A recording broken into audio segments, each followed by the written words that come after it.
శ్రావణ మాస ఉత్సవాల్లో భాగంగా కాకతీయుల కళాక్షేత్రమైనటువంటి శ్రీ భవానీ సహిత గణపేశ్వరాలయం కోటగుళ్లలో శుక్రవారం పర్వదినాన్ని పురస్కరించుకొని ఆలయంలోని గోశాల గోమాతలకు కోటగుళ్ళు పరిరక్షణ కమిటీ ఆధ్వర్యంలో ప్రత్యేక పూజలు నిర్వహించారు. ఉదయం గణపతి పూజతో అర్చకులు జూలపల్లి నాగరాజు పూజా కార్యక్రమాలను ప్రారంభించారు.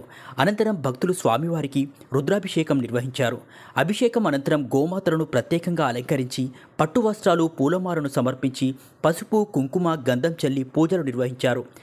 శ్రావణ మాసం చివరి శుక్రవారం కావడంతో ఆలయానికి భక్తులు పోటెత్తారు.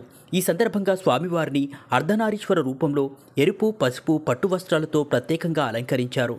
పూజా కార్యక్రమాల అనంతరం అర్చకులు భక్తులకు తీర్థప్రసాదాలు అందజేశారు.